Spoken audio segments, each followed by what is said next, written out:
You are in the room, you are laughing at the right moments, asking the right questions, saying the things that land. By every visible measure, you are present, connected, engaged, there. And underneath all of it, quietly, you are completely alone. Not lonely in the way people mean when they say they need more friends. Something more specific than that. A loneliness that arrives not in empty rooms, but in full ones. That gets heavier the more people are around. That no amount of conversation has ever managed to touch.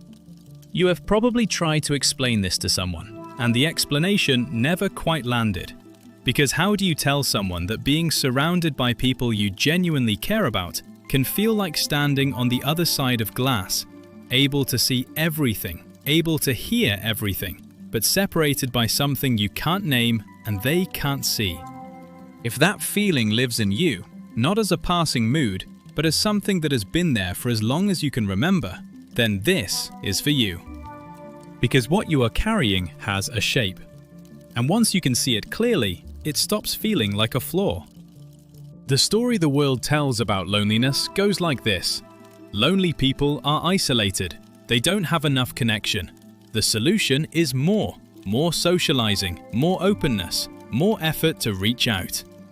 That story describes one kind of loneliness, but there is another kind entirely, and it works almost in reverse. The lonelier you feel, the more perceptive you often are. The more accurately you read a room, the more you notice what's happening underneath conversations. The tension no one names, the need no one voices, the performance everyone is quietly maintaining. The more the gap between what's happening on the surface and what's happening underneath becomes impossible to ignore. You are not lonely because you lack the ability to connect. You are lonely because you connect at a depth that most interactions never reach. And spending your life in shallow water when you were built for depth creates a specific kind of ache that more shallow water will never fix. The perception is not the problem. The perception is the gift that came with a cost nobody warned you about. Let's stay with what it actually feels like. You walk into a gathering and something in you activates immediately. Not anxiously, just on. You notice the person in the corner who is smiling, but whose eyes aren't moving the way they do when a smile is real. You notice the slight shift in the room when two people who have unresolved tension between them end up in the same conversation. You notice the moment someone says they're fine and means the opposite, and you feel it land in your chest before you have consciously registered it.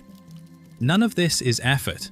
You didn't decide to do it. It just happens. The way some people hear music and immediately feel the emotion in it before they can name the key it's in. And then comes the part that exhausts you. You hold all of that, quietly, because the room isn't asking for what you noticed. The room is operating on a different frequency, lighter, faster, less interested in what's actually happening beneath the surface. And you have learned, probably over many years of small and large miscalibrations, that offering what you actually perceive tends to make things uncomfortable. So you translate, you compress. You give people a version of your understanding that fits the container of the conversation. And you come home from evenings full of people feeling more alone than when you arrived. This didn't develop in a vacuum. People who read rooms this deeply almost always learn to do it for a reason. Somewhere early, in an environment that required it, a home where the emotional weather changed without warning and you needed to track it to stay safe, or a childhood where your role was to understand others rather than be understood yourself, the perception became a survival skill before it became a personality trait. You learned to watch, to read, to anticipate, to know what someone needed before they said it, and to adjust yourself accordingly. And you were probably very good at it, reliable, steady, the person others came to when they needed to feel understood. What nobody accounted for in that dynamic was the cost. Every time you understood someone who never learned to understand you back, every relationship built on your capacity to read and their comfort in being read, something accumulated. Not resentment necessarily, something quieter. The gradual, deepening awareness that you were fluent in a language almost no one around you spoke, that you could enter someone else's inner world with relative ease and almost never had anyone enter yours. That asymmetry, lived over years, becomes the loneliness. Here is what makes this particularly invisible to the people around you. You are good with people. You are warm. You make others feel seen and heard and understood with a consistency that most people find genuinely rare. From the outside, you look like someone who has no trouble connecting. You look like someone for whom social situations are easy. And in a sense, they are, on one level. The level of making others comfortable, reading what's needed, offering the right response at the right moment. That part you have long since mastered. What is hard is the other direction, being on the receiving end, letting someone see the interior rather than always being the one who sees, tolerating the vulnerability of having your depth actually witnessed rather than appreciated from a distance. Because somewhere along the way, a quiet equation got established. You understand others, others feel comfortable.